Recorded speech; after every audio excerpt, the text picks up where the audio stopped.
Some nights, you're just not alone. Some places hide secrets no one should uncover. Tonight, I'll share 3 true stories from the end of summer. Stories of attics with eyes in the walls, cars that watch you on empty highways, and forests where footsteps circle your tent. By the time you hear them, you'll never look at a quiet night the same way again. Story 1. Anonymous. It was late August, just before the school year started. I stayed alone at my family's old countryside house, looking forward to some quiet.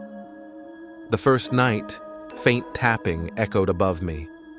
I thought it was branches, until I went outside and realized the trees were too far away. The second night, it wasn't tapping anymore. It was footsteps. Slow, deliberate, moving across the sealed attic above me. Hours of terror followed, and by the 4th night, I couldn't ignore it anymore. Searching the house, I found a hidden hatch behind old coats. What I saw upstairs froze my blood. A filthy mattress, scattered food wrappers, and deep carvings of human figures, all with hollow, black eyes. Then I heard it behind me, slow, steady breathing. I ran barefoot into the night and never returned. Even now, my parents say the attic light flickers on by itself. He thought it was just an abandoned car until it started following him. I live in a quiet town, the kind where you barely hear a car go by and the nights feel almost unreal in their stillness. One late summer evening, after finishing a long shift at work, I was driving home on the empty highway. The sky was painted with the dim orange of sunset, shadows stretching across the asphalt. That's when I noticed a car pulled over on the side of the road. No hazard lights, no driver, nothing inside. It looked wrong, almost as if it had been placed there deliberately, like some kind of warning I couldn't yet understand. Still, I thought maybe someone had a flat tire or had left it temporarily. I assumed they would come back.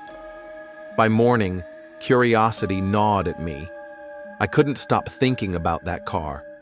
Something about the way it sat there, silent and still, unnerved me. I decided to go back and take a closer look. The car was still there, but now the trunk was wide open, swinging slightly as if moved by an invisible hand. A metallic clink echoed softly in the quiet air, making my stomach knot. I could almost feel eyes watching me from somewhere behind the car. My pulse raced, and a cold chill crept down my spine. Something wasn't right. I called the police, trying to sound calm over the phone. But by the time they arrived, the car had vanished. No tire marks, no signs of movement, nothing. Just empty asphalt and the fading echo of my own fear. Weeks passed, but the memory of the car never left me. Then, one night, driving that same stretch of highway after a late dinner with a friend, I saw it again. Headlights piercing the darkness like twin searchlights, too bright, too focused. I slowed down, trying to convince myself it was a trick of the shadows, a reflection in the glass, something my mind had conjured. But as I passed, I caught a glimpse of the back seat. A figure. Its head tilted unnaturally, almost impossibly, at an angle that should have been painful if it were human. My heart jumped into my throat, and I slammed my foot on the accelerator, gripping the steering wheel so hard my knuckles went white. I kept looking in the rearview mirror, hoping, against reason, that it would disappear. But it stayed there, watching, waiting. Every twist in the road, every shadow cast by the overhanging trees, it felt deliberate. It felt like it was studying me, anticipating my moves. My mind raced. Should I turn around? Call someone? Or was it safer to just drive straight into the unknown, hoping the darkness would protect me? After that night, I started asking around town. The answer I got made my stomach turn. Over the past year, several people had gone missing along that same stretch of highway. None were ever found.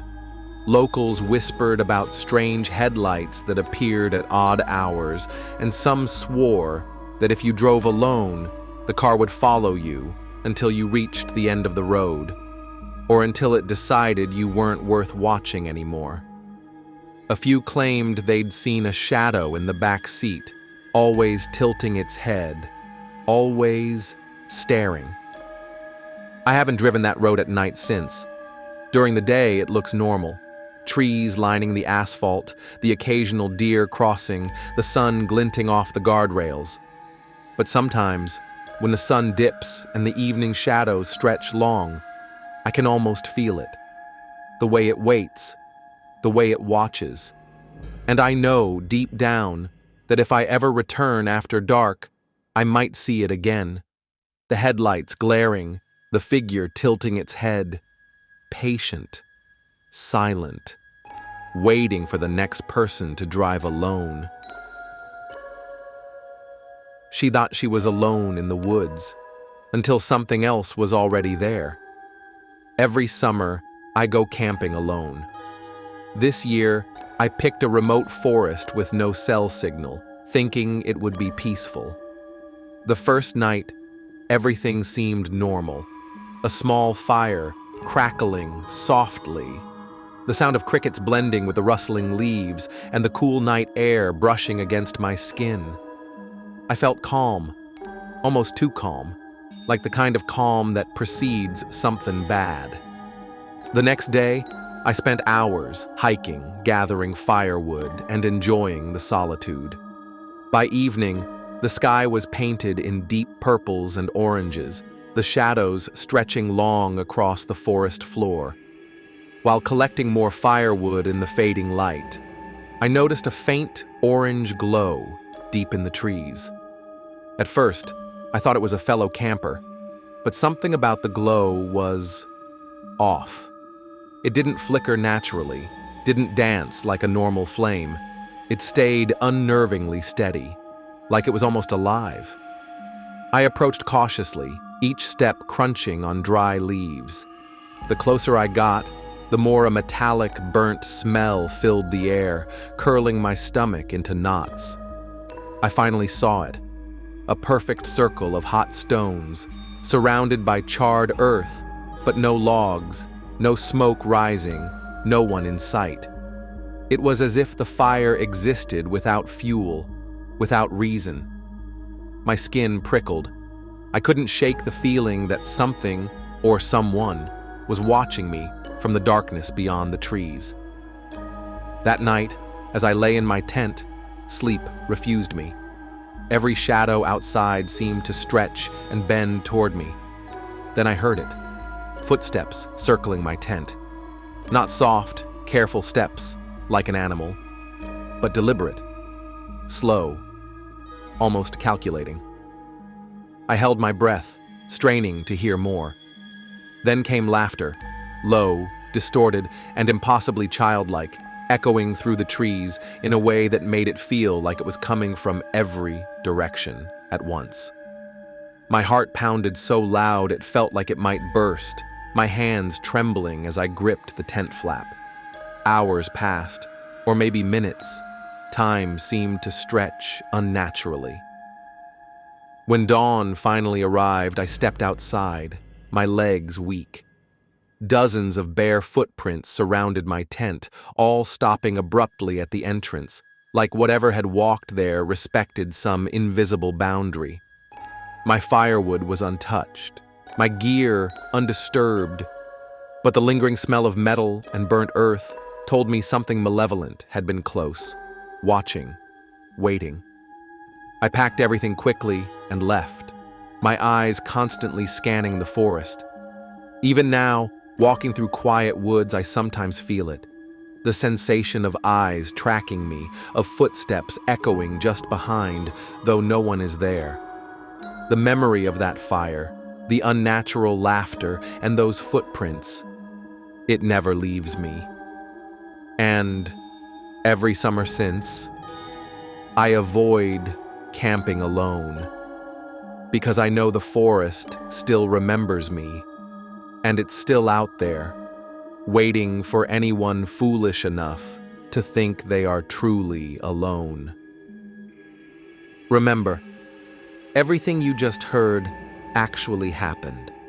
For more true, terrifying stories, make sure to like this video and subscribe. Trust me, you won't want to miss what comes next.